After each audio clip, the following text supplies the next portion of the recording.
جلال الدین سیوطي صاحب په دور منصور کې، دور منصور د جلال الدین سیوطي صاحب مشهور تفسیر ده. جلال الدین سیوطي صاحب په دور منصور کې یوه خبره بیان کړې ده.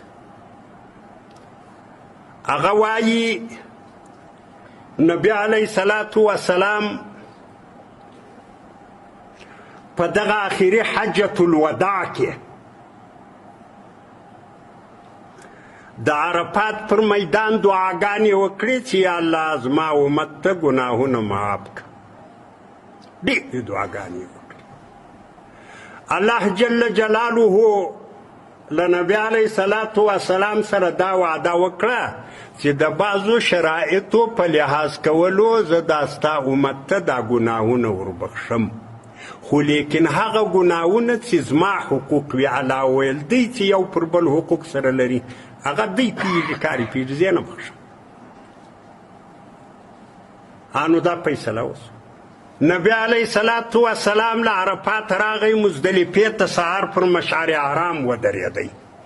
بیا یې دعاګانې وکړې الله امت ته ګناهونه معاف کړه. الله جل جلاله آخري کې دا وعده ورسره وکړه چې خیر ده په شرایطو کې دننه د بندګانو حقوق هم وربخښم. د بخښلو یې خپله طریقه ده، هغه به انشاءالله بیا په آینده کې موږ واضح تعلیم الاسلام دا وعده الله ورسره رادیو.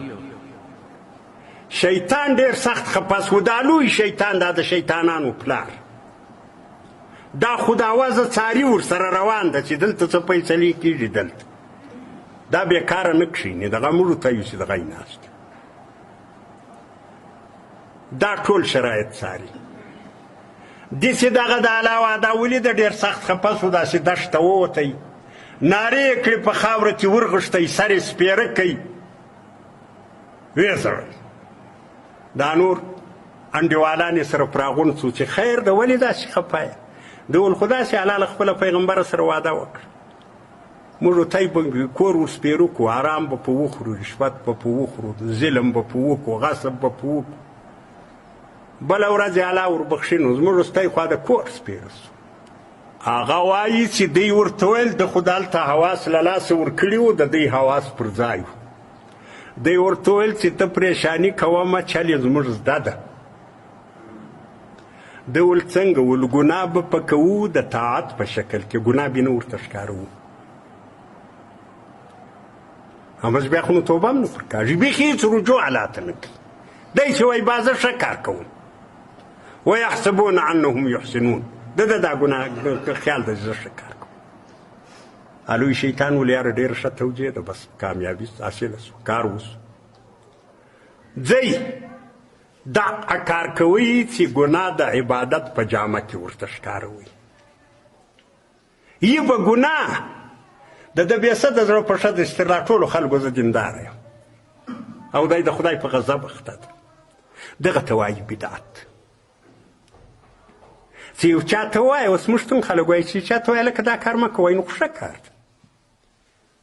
او د دې ډېر واره ما مثالونه درته ویلي دي.